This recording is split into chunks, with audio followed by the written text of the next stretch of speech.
Hi, it's Anne-Marie Segal. I'm making a series of videos in conjunction with the second edition of Master the Interview. This is the first edition. The second edition is coming out on April 10th, 2024. Today, I'd like to talk to you about nervousness. How can you be less nervous in interviews?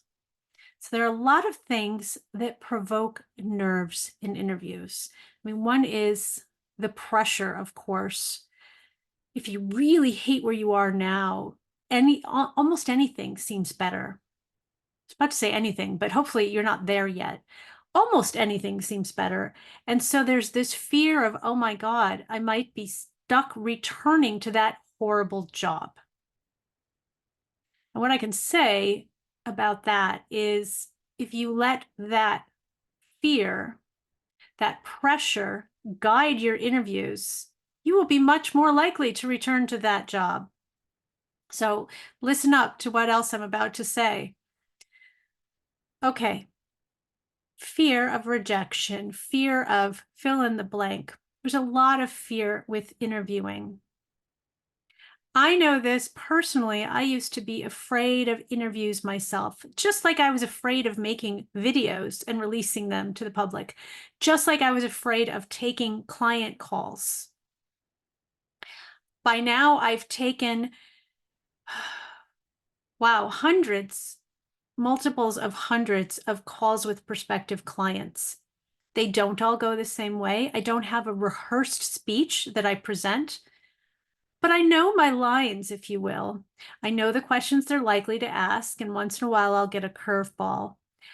Why am I not afraid? Because I have done it so many times. Because I know that if a new question comes up, I'll handle it the best that I can. And if I somehow don't handle it right and the person doesn't want to hire me, two things could come out of that. One is it wasn't a good fit to begin with. And the other is that I'll live to see another day, right? Maybe it is the case that once in a while you will say something that's the proverbial putting your foot in your mouth. You've just got to move on.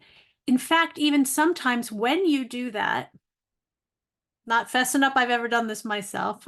Yeah, I'm sure I have.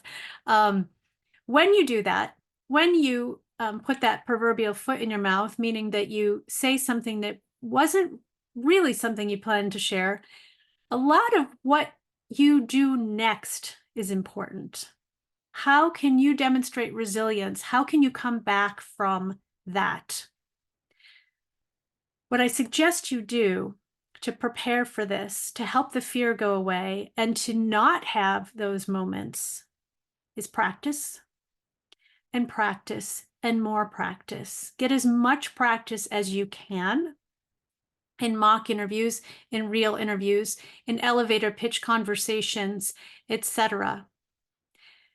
If you even want to take it a step further, there are organizations that can help you increase your ability to do public speaking, for example, or there are improv classes. I mean, there are lots of ways to be more comfortable with thinking on the spot. But most of all, practice interviewing real questions that you expect you'll be asked, either from Master the Interview or from some other reference point that you have.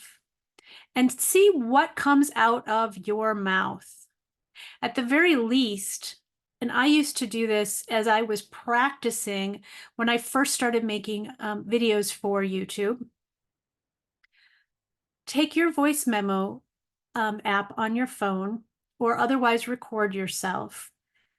Record your answer to a specific question. So I used to do this as I would practice what I was going to say in a video. Same idea. Record your answer and listen back. If you listen back to your answer and you say, that was a good answer. That's great. You're imprinting that on your brain. If you listen back and you say, I'm cringing at myself, and it's not a sense of perfection or, oh my God, I hate the sound of my own voice, but it's really a question really a question of, oh, I don't like the answer that I gave. Practice, practice, practice. The last thing that you need to do, well, there's many, many things, but the last suggestion that I have for you is let go of outcomes. You talked about fear at the beginning. What's the antidote to fear? Let go of outcomes. Just like you wouldn't meet someone on a first date or a new friend and, oh my God, this can be my best friend for life, or oh my God, I'm going to marry this person. Or even I envision this long-term relationship of any kind. When you go into the employment context, it's the same thing. I think I said it this way in the book, desperate is not a good look. They can smell it on you. And I'm using the dating scenario as just an analogy, but it's the same in the interview context. If you come in and you're grabbing for dear life onto, they have to want me, they have to want me, I need this, that will be evident to your interviewers. So practice, let go of outcomes. Those are my two top suggestions. There's more in the book. I'll put the link below when it's available. Thanks.